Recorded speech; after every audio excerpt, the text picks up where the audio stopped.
Boa noite, meus filhos, que Deus os abençoe com muita luz. Estamos aqui reunidos hoje, na lição de hoje, livro de Allan Kardec, a Gênesis, capítulo 17, Morte e Paixão de Jesus, item 3 a 9, Perseguição aos Apóstolos, 10 ao 13, Cidades Impenitentes, item 14, Ruínas do Templo de Jerusalém, de 15 a 21. Vamos ao nosso estudo de hoje. Morte e paixão de Jesus. 3. Após a cura do lunar, todos ficaram admirados do grande poder de Deus, e estando todos presos à admiração pelo que Jesus fazia, disse ele a seus discípulos: Guardai bem os vossos corações, que eu vou dizer. O Filho do Homem tem que ser entregue nas mãos dos homens. E eles, porém, não entendiam essa linguagem, e ela lhe era de tal modo oculta que nada compreendiam daquilo e temiam mesmo interrogá-lo a respeito. Lucas 9, versículo 40 a 45. A partir de então, começou Jesus a revelar a seus discípulos que tinha que ir a Jerusalém e que aí tinha que sofrer muito da parte dos senadores, dos escribas e dos príncipes dos sacerdotes, que tinha de ser morto e de ressuscitar no terceiro dia. Mateus 16, 21. Estando na Galiléia, disse-lhe Jesus: O Filho do Homem tem que ser entregue nas mãos dos homens. Este lhe darão a morte, ele ressuscitará ao terceiro dia, e que os afligiu extremamente. Mateus 17, 21 a 22. 6. Ora, isso Jesus de Jerusalém chamou à parte seus 12 discípulos. Ele disse: Vamos para Jerusalém, e o Filho do Homem será entregue aos príncipes dos sacerdotes e aos escribas, que o condenarão à morte, e o entregarão aos gentios, a fim de que trate com zombaria, açoite e crucifique. Ele ressuscitará no terceiro dia. 20, 17, 19, Mateus. Em seguida, tomando de parte os 12 apóstolos, disse Jesus: Eis que vamos a Jerusalém, e tudo que os profetas escreveram acerca do Filho do Homem vai cumprir-se, enquanto ele será entregue aos gentios, zombarão de açoitá-lo, e lhe escarrarão no rosto. Depois que tiver açoitado, matá-lo-ão e ressuscitará no terceiro dia. Mas eles não compreenderam de tudo isso, aquela linguagem que lhe era oculta, e não entendia o que ele dizia. Lucas 18, 31 a 34. Ora, tendo concluído esse discurso, Jesus disse a seus discípulos: Sabeis que a Páscoa se fará daqui 2 dias, que o Filho do Homem será entregue para ser crucificado. Ao mesmo tempo, os príncipes dos sacerdotes, anciãos do povo, reunidos na corte do sumo sacerdote, chamado Caifás, entraram a consultar-se mutuamente à procura de um meio de apoderarem habilmente de Jesus e fazê-lo morrer. Diziam absolutamente necessário que não seja durante a festa, para que não se levante qualquer tumulto no seio do povo. Mateus 25, de versículo 1 a 5. 9. No mesmo dia, alguns fariseus vieram dizer-lhe: Vai-te, sai deste lugar, pois Herodes quer dar-te a morte. Ele respondeu: Ide dizer a essa raposa ainda que tem que expulsar os demônios e restituir a saúde aos doentes. Hoje, amanhã, no terceiro dia, serei consumado. Lucas 13, 31 a 32. Perseguição dos apóstolos. 10. Guardai-vos dos homens, porquanto vos farão comparecer nas suas assembleias, e vos farão açoitar as suas sinagogas, e sereis apresentado por minha causa aos governadores, aos reis que lhes servem de testemunha, bem como as nações. Mateus 10, 17 e 18. Eles vos expulsaram da sinagoga, e vem o tempo que aquele que fizer morrer julgará fazer coisa agradável a Deus. Tratar-vos-ão de modo porque não conhece nem o meu Pai nem a mim. Ora, digo-vos as coisas a fim de que, quando houver chegado o tempo, vos lembreis do que eu vos disse. João 16, versículo 1 a 4. 12. Sereis traídos e entregue ao magistrado por vossos pais e vossas mães, por vossos irmãos,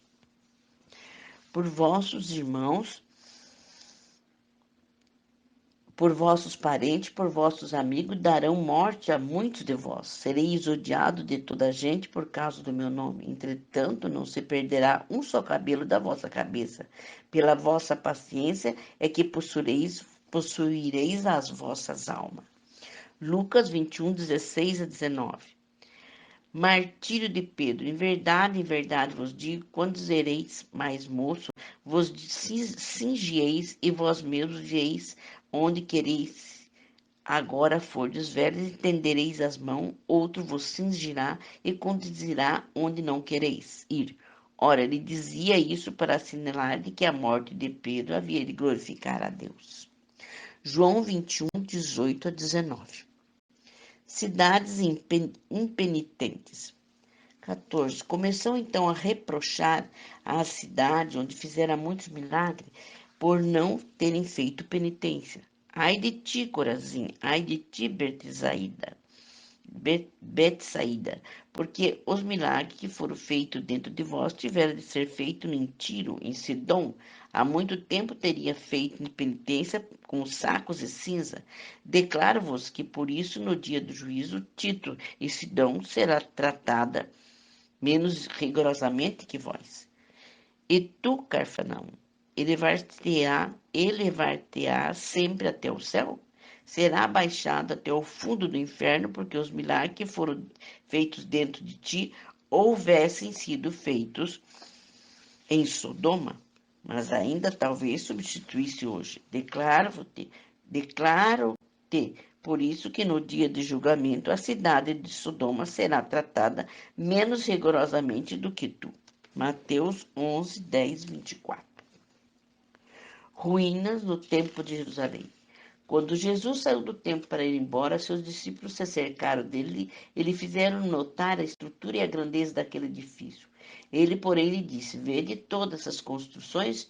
Digo-vos em verdade que serão de tal maneira destruídas que não haverá pedra sobre pedra.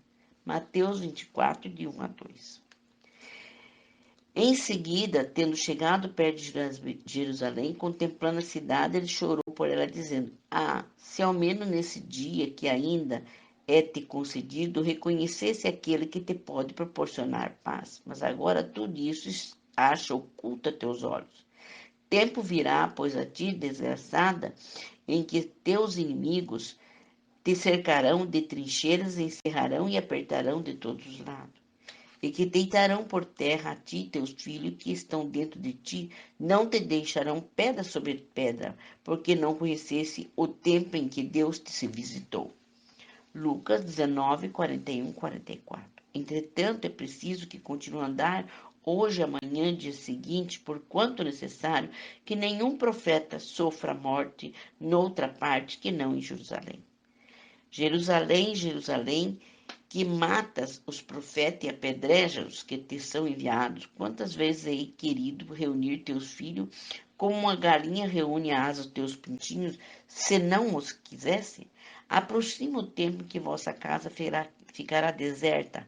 Ora, eu em verdade vos digo, doravante não me tornareis a ver, até que digo, bendita seja o que vem em nome do Senhor. 13, versículo 13 a 35. 18. Quando virdes em um exército cercando Jerusalém, sabei que da próxima sua destruição. Fujo para as montanhas que estiverem na Judéia e retire-se os que estiverem dentro dela, e nela não entre quem estiver em região circunvizinha. Portanto, esses dias serão o da vingança, a fim de que cumpra tudo o que está na Escritura. Ai do que tiverem grávida nesse dia, visto que esse país será acabrunhado de males e cólera no céu cairá sobre este povo. Serão passados o fio da espada, serão levados em cativeiro por todas as nações. A Jerusalém será calçado aos pés pelos gentios, até que haja preenchido o tempo das nações. Lucas 21, 20 e 24. Jesus avançando para o suplício. Ora, acompanhava grande multidão do povo e de mulheres a bater no peito e a chorar. Jesus, então, voltando, disse: Filhas de Jerusalém, não choreis por mim, chorai antes por vós mesmos. Pede aos vossos filhos, porquanto que virá tempo em que dirá: ditosas e estéreis as entranhas, de que não geraram filhos, e o seio que não amamentaram?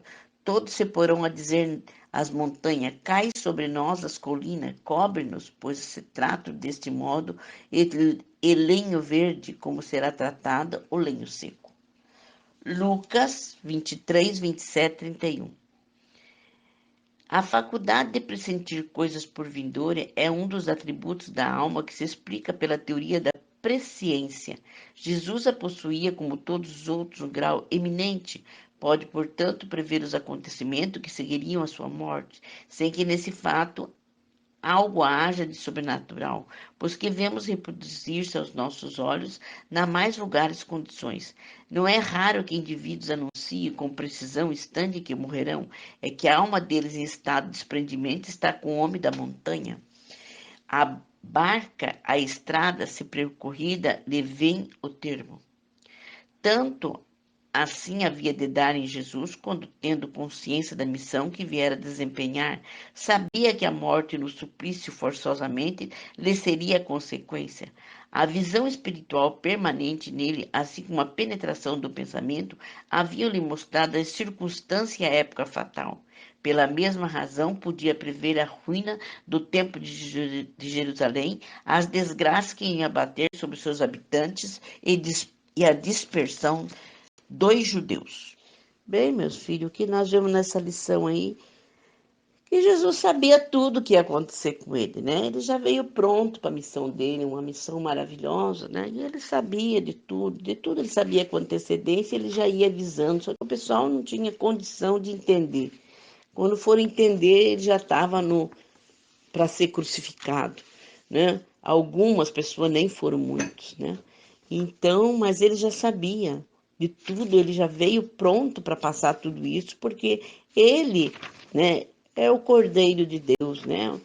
O que veio para poder ser sacrificado para poder perdoar os nossos pecados.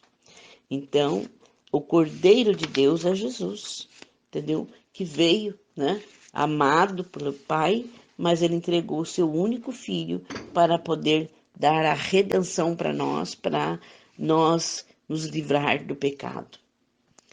Isso é um sacrifício muito enorme, né? Porque dá o seu único filho para passar por tudo isso, e nós aqui reclamando das nossas missões, das nossas coisas, com preguiça de fazer as nossas coisas, com uma grandiosidade tão grande, né, que ele mandou o seu único filho para ser crucificado para a libertação nossa. Isso eu penso sempre, toda hora na minha vida, né, que tudo que a gente passa ainda é pouco, é muito pouco que nós passamos por aquele que deu a sua vida, que foi crucificado por nós. E a gente vê tanta ignorância, tanta intolerância, tanto orgulho, tanta vaidade, né? Pobre desse povo. Estamos passando por uma pandemia que o povo não enxerga das coisas, parece que se fazem de cego para poder a coisa continuar como cego, para não ter um compromisso com Deus. Infelizmente é o que eu vejo. As pessoas têm medo de compromisso com Deus, medo da verdade. E esse medo da verdade faz ele estar eternamente procurando, né, numa religião, na outra religião, para ver se dá segurança ou procura religião de acordo com a sua vontade. Nós deveríamos amar, né, Jesus acima de qualquer coisa, de qualquer luxúria, de qualquer vaidade, de qualquer materialismo, porque ele está acima de tudo isso. Ele veio aqui na sua missão sabendo tudo que ia passar. Veio tranquilo, humilde, tranquilo, mas até hoje esse povo não aprendeu, infelizmente. Infelizmente. É o que dá muita tristeza da gente ver, da ignorância que ainda está esse povo, ou ele se faz de ignorante para continuar no erro. Mas fazer o quê? Que Deus tenha misericórdia de todos nós, para que nós possamos entrar em regeneração e, com o tempo, ainda entrarmos numa luz maior. É o que eu desejo para todos. Senhor, nesta hora bendita vos peço, em nome de Jesus Cristo, que fluidifique essas águas, colocando o remédio necessário, a vacina necessária, os anticorpos necessários, para que eles sejam energizados e blindados em nome de Deus, para que esse vírus não os ataque, nem a vocês, nem seus familiares. Peço a Jesus, nesse momento, fazer a visita em todos os hospitais, para que haja cura para aquele que tem merecimento, mas que tudo seja feito segundo a tua vontade. Também vos peço, Senhor, a proteção por todos os médicos, enfermeiros, ajudantes e técnicos, para que eles sejam revigorados em nome de Deus e protegidos, para que esse vírus não os ataque.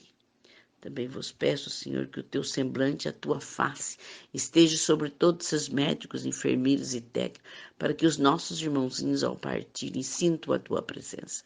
Também vos peço por todos os irmãozinhos que já partiram, que sejam levados para as escolas espirituais, para os hospitais e que sejam prontamente atendidos. Também vos peço, Senhor, para o grupo Dona Luz, para que ele seja protegido em nome de Deus, que seja avaliado todo esse estudo, para que o grupo Dona Luz veja e reveja essas lições, para ver a grandeza do nosso Pai, a grandeza do vosso Filho Jesus, para que nós possamos ter a evolução necessária, Filho dos exércitos, e continuarmos na missão que Jesus nos confiou. Também nesta hora bendita vos peço, Senhor, para o grupo Dona Luz, para se soltar no universo e vamos circular o planeta Terra e vamos vibrar muita luz, muita luz, muita luz para o planeta Terra, para que ele se liberte de todas essas forças negativas, para que o planeta Terra seja libertado, assim como a humanidade. Pai nosso que estais no céu, santificado seja o vosso nome. Venha a nós o vosso reino, seja feita a vossa vontade, assim na terra como no céu. O pão nosso de cada dia nos dai hoje, perdoai as nossas ofensas, assim como nós perdoamos a quem nos tem ofendido. E não nos deixeis cair em tentação, mas livrai de todo mal, pelo vosso poder e a vossa glória, hoje e sempre. Amém. Graças a Deus. Aqui vai meu abraço a todos os meus filhos. Que Deus vos abençoe, que Deus os proteja, que Deus os ilumine, se cuide em nome de Jesus. Aqui vai meu abraço, meu beijo nos vossos corações, dessa mãe que os ama muito. Boa noite a todos.